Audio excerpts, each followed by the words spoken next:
The impact of Caribbean Utilities Company on Caymanian families. Stop CUC today. The Caribbean Utilities Company, CUC, controls all the electricity in the Cayman Islands, and this is causing big problems for our people, especially those with less money.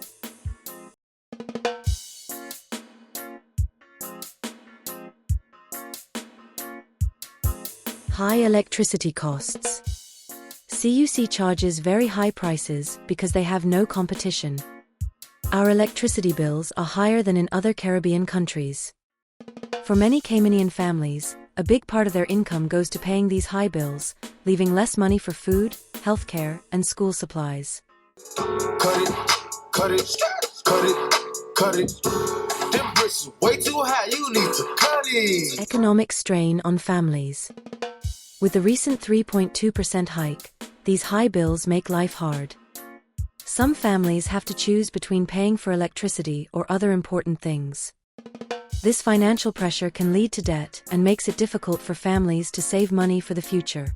Family channel. What are your thoughts about cost of living in the Cayman Islands?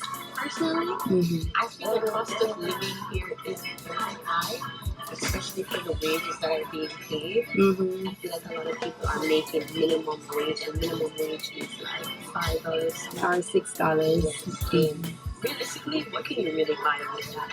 Like, if you're making it on an hourly wage, I feel like it needs to be upped if they want us to live life. And Impact on small businesses. Local small businesses also suffer from CUC's high prices. Higher costs mean less money to grow, hire more staff, or improve services. This slows down our economy and limits job opportunities. So, what do you think is a comfortable salary for persons to live in Cayman Island on? For one person. For one person, it won't be that hard. Yes, like Because- $1,000, $2,000. No, What's the you make amount? more than that. You have to make more than that. You know. Approximately. About 7,000 or 8,000. You know. $7,000 or Just to live $8,000. comfortable, because you got One remember say person? you don't own a house, you know what I mean? So you have to pay rent. You're saying $8,000 for one person? Yeah, minimum. Oh, Limited access to solar energy. CUC's control also makes it hard for people to use solar energy. Without competition, CUC has no reason to support cheaper, cleaner energy options. This keeps us relying on expensive and less environmentally friendly energy sources. in Cayman, how much on average do you think that person have to work? 4,200. You have to be making 4,200 for one person? you have to be making at least 4,200 to survive. Okay. Thank you so much, Rico. Social and environmental impact. The high cost of electricity affects more than just wallets. Financial stress can lead to mental health problems and lower quality of life. Using fossil fuels instead of solar power harms our beautiful islands and contributes to climate change.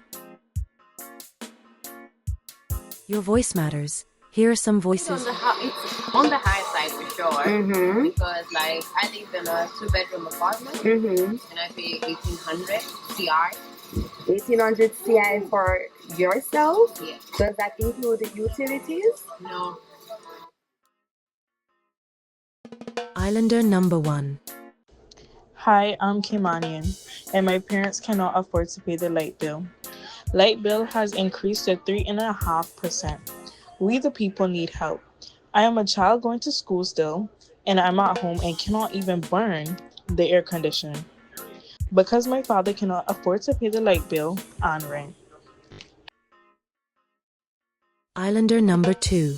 It's a disgrace how the government allows a private company to bully and use its position to push its own shareholders, most of whom are overseas through the Toronto Stock Exchange, ahead of the people that the government is supposed to represent.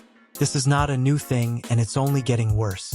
This high addition to the SOL is squeezing Caymanians out and was one of the prime reasons why my sister had to leave and maybe her children soon. I couldn't afford to come home. The recent retroactive cost increase is another slap in the face to our people. We have an environment that gives free energy and yet we are forced to pay through the nose. It must end now, otherwise there will be consequences that will be unfortunate. My fellow Caymanians are getting desperate. Islander number 3. With the other bills, because the lights have to stay on, I gotta keep the fridge on, I gotta feed my kids, they're home from school, and we don't know what to do to try and make things work. We always gotta be fighting to try and make things work, busting our brains and scratching our heads, trying to figure things out. Islander number 4. This monopoly cannot continue. CUC like a vampire sucking the very bone marrow from Caymanians. And our government allowing it to continue. Islander number 5. Boy, trust me, things is so hard, especially with the lights going up. We can't even afford nothing, can't even afford to buy food. This is hard, man. We really need some help. Government really needs to step in. Islander number 6. Even when we implement all the energy-saving measures, go on vacation and our air conditioning units are not being used, there are no changes in the costs of electricity, and on occasions, the costs have actually increased to our amazement. Even when— Cut it. Them bricks is way too high, you need to cut it. Your price is way too high, you need to cut it. Conclusion. Stop CUC. Now. CUC's monopoly on electricity is hurting Caymanian families and businesses. We need changes to allow for competition, support for solar energy, and help for those struggling with high bills. This will lead to a fairer, more sustainable future for the Cayman Islands. Your voice matters. Sign the petition today and stop CUC.